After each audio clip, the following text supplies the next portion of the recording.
Hey everybody, Matty Ice here, back with another Grandmaster guide, this time for Inverted Spire. So for this one, you're going to kind of treat it just like a normal strike. You're just going to Sparrow over here to the beginning, clear out some of the Fallen, clear out some of the Cabal, just make sure you use the cover that's available. There's nothing really new or exciting here, just normal GM stuff.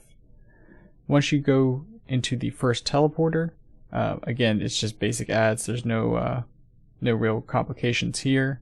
I do just want to call out though that once you get to the second teleporter, if you are Warlock and potentially even Titan and Hunter, do not jump right at this spot when you go through that second teleporter, because you can actually glide to the end and die by smashing against the rock wall. I've had that happen a couple of times to some friends, so just don't try to rush it there, just be smart.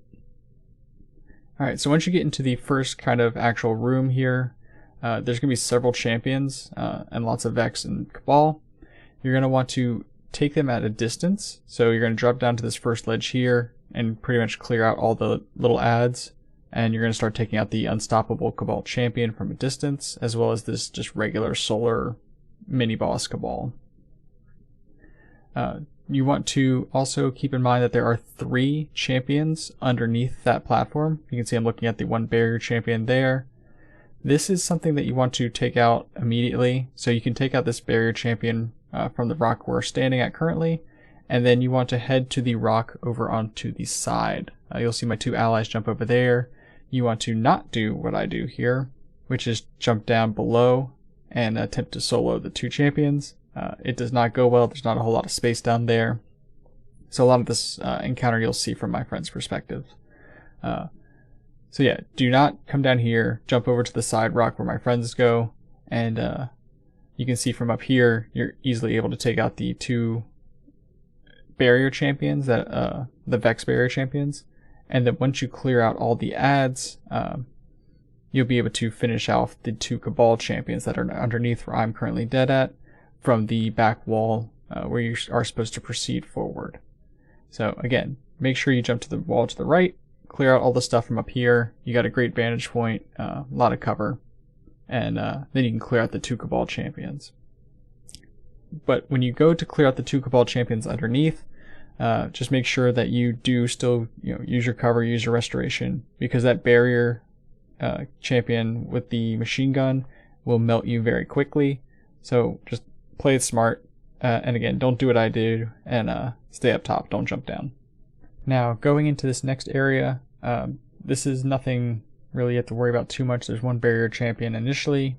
Just take it rock by rock, pillar by pillar, just clearing out everything. And then once you get to the bottom, there's going to be 1 unstoppable and 2 barriers. Again, just kind of play this at range. You can jump down and use the cover here. Stasis is very helpful throughout this whole Grandmaster, so I definitely recommend having 1 Stasis Warlock for those Stasis turrets. If you happen to have more than 1 Warlock on your team, a Well of Radiance is also very helpful. So depending on your team comp here, will kind of depend on determine your strategy, but Stasis turrets, very, very helpful for locking all the adds down and do a lot of crowd control, so definitely recommend that. So once you've cleared out all those adds, I recommend taking your Sparrow all the way to the end, bypassing the goblins and dogs, and using this little crater for cover. This gives you a really good position to shoot the barrier champion and shoot all the legionnaires that come out, and you have a lot of cover behind that wall, as you can see, duck behind to dodge those missiles. Focus the barrier champion first. If you have stasis, again, you can freeze the adds in the middle. If you don't, just throw some grenades to try and clear them out, or have some of your friends take care of that. When you get to the 2 little mini bosses, they do a lot of damage. They have these arc shotgun looking things. They will melt you pretty quickly.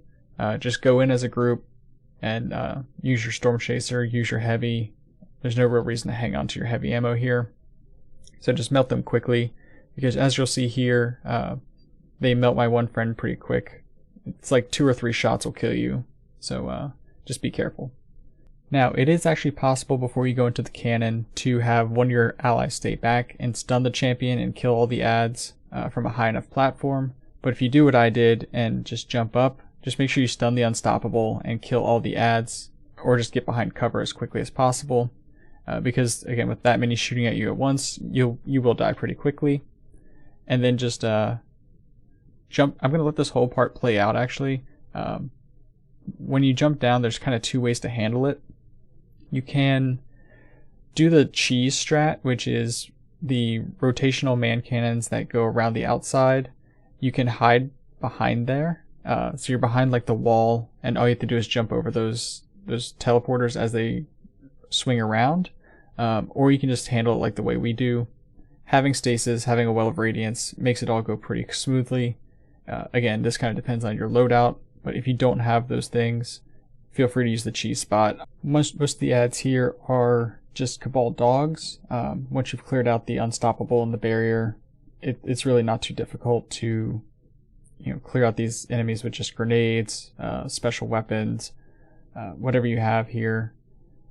But again, if you don't think you're up for it, you can run around behind this platform, or just try to evade everything while you wait for the timer to count down. But if you do fight it through, like as you can see in the gameplay here, we didn't really have any issues. But again, we have one Stasis Warlock and I'm on Well, so we had a lot of survivability and crowd control. So again, definitely recommend using Stasis and having a Well for this whole GM. Now I'm going to skip through this part pretty quickly. This should be pretty straightforward stuff by now. You're just going to clear out all these ads from distance, just kind of get through them as quickly as possible. There's a couple unstoppables, nothing really major that you have to worry about. So again, just use your distance, use your cover. It should be pretty easy.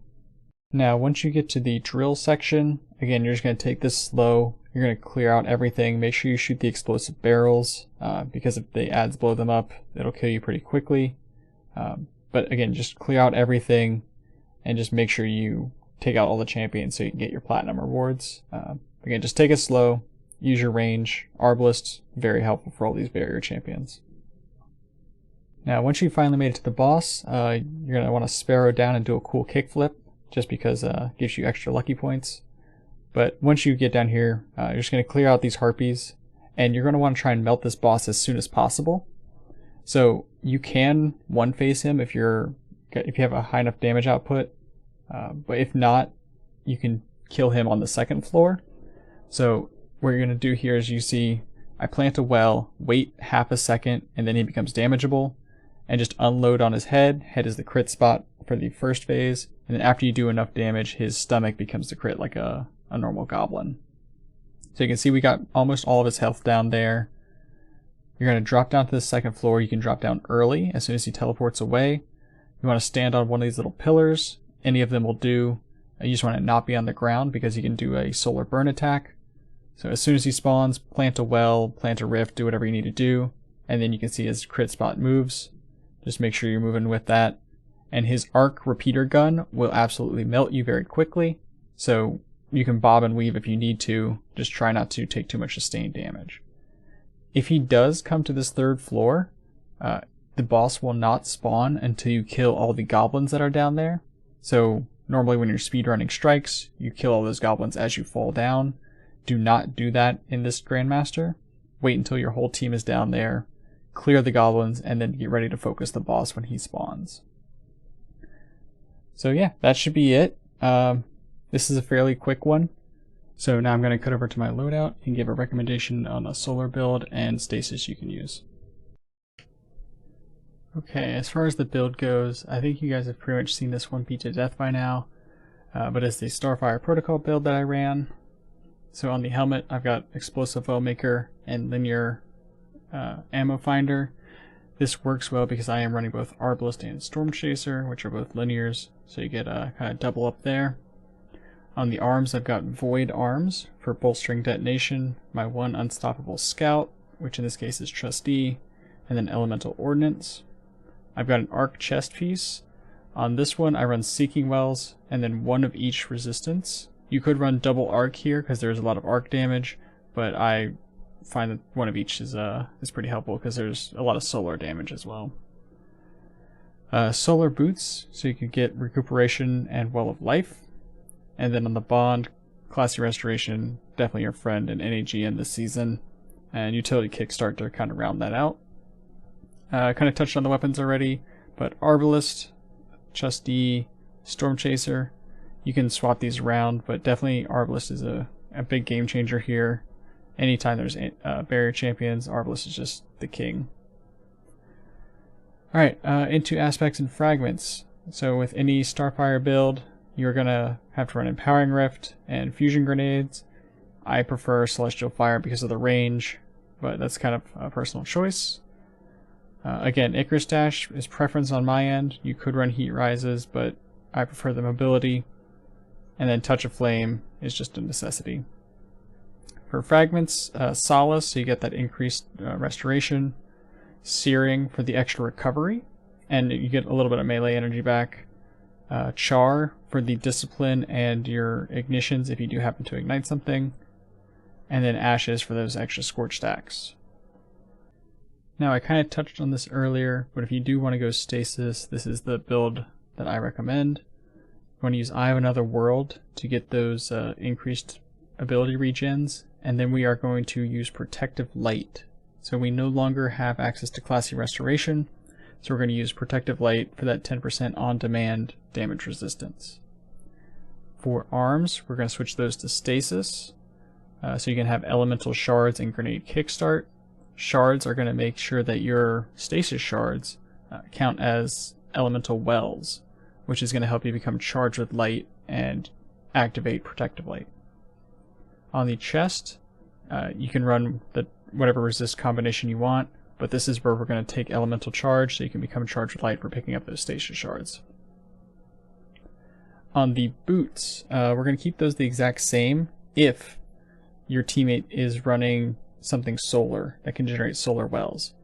If not, we're going to swap out Well of Life for Kindling the Flame or Charged Up. Kind of depends on whatever you're going for there, but Charged Up allows that extra stack of Charge with Light, which means you're going to get better damage resistance. Kindling the Flame, whenever you revive a down teammate, it creates a burst of healing, kind of makes it easier to revive your teammates and stay alive while you're doing that rezzing.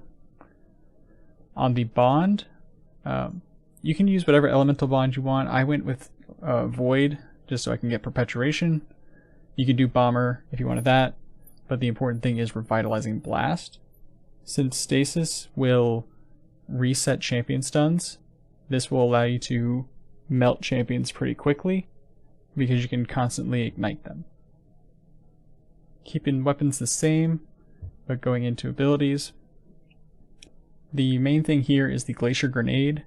That's going to allow you to put up an instant wall to block damage, as well as give you something to shoot to regen your abilities. We're going to keep Bleak Watcher and Glacial Harvest. Those are just a great combo that work together.